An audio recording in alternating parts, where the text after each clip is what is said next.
తొలి దినాల్లో బాప్తీసం తీసుకున్న కొత్తలో చాలామంది చక్కగా ప్రార్థించేవారు. మీలో చాలామంది రక్షణ పొందిన వారు ఉన్నారు.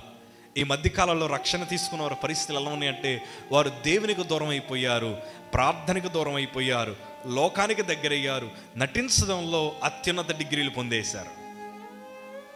భక్తిగా ఉన్నట్లు నటించడంలో ఆస్కార్ అవార్డులు పొందుకున్నారు. దీనివల్ల ఎలాంటి ఉపయోగం కనిపించట్లేదు. పవిత్రంగా ప్రజలకు కనిపించాలని ప్రయత్నం చేస్తున్నారు. ఎదుటి వారికి నేను భక్తిపరుడుగా ఉన్నానని కనిపించడానికి ప్రయత్నం చేస్తున్నారు. క్రైస్తవ జీవితం ఎలా అయిపోయిందంటే, ప్రభువుని మెప్పించేవాడుగా ఉండాలన్న సంగతి మర్చిపోయి, నా పక్కన కూర్చుంటున్న ఆమెకి నేను భక్తిపరుడిని తెలియాలి, నా పక్కన కూర్చుంటున్న అతనికి నేను భక్తిపరుడిని తెలియాలని విశ్వాస జీవితాన్ని అంతా పక్కన పెట్టేసి నటించడం ప్రారంభించారు. ఆ నటన వల్ల ఎంతోమంది ఈరోజు ఓడిపోతున్న వారిగా కనిపిస్తున్నారు. కానీ వాస్తవానికి నిజాన్ని మనం ఒప్పుకోవాలి. కుటుంబాలలో ప్రార్థన ఆగిపోయింది.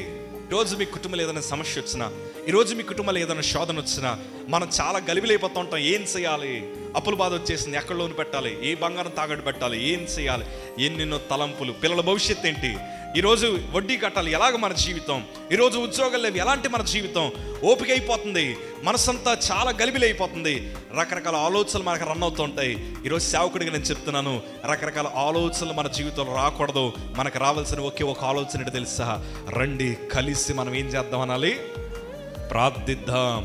ఈ మాట ఎప్పుడైతే కుటుంబాలలో వినిపిస్తుందో, శోధన వచ్చినప్పుడు మీ పిల్లలు మీ దగ్గరికి వచ్చి అనాలి, రండి మమ్మీ కలిసి ప్రార్థిద్దాం. అపాయం వచ్చినప్పుడు తల్లులుగా మీరు పిల్లలతో అనాలి, అయ్యా మన కుటుంబ పరిస్థితి అసలు బాగలేదు, మన జీవితాలు అసలు బాగలేదు, కలిసి కూర్చొని ప్రార్థిద్దాం అని ఏ కుటుంబాలు అయితే నినాదం వినిపిస్తుందో, ఏ కుటుంబాలు అయితే మాటలు వినిపిస్తాయో, నేను అంటాను, యుద్ధం మనం చేయక్కర్లేదు. నా ప్రభువే వారి పక్షాన బలమైన కార్యములు జరిగిస్తాడు. దేవునికి మహిమ కలుగునుగాక.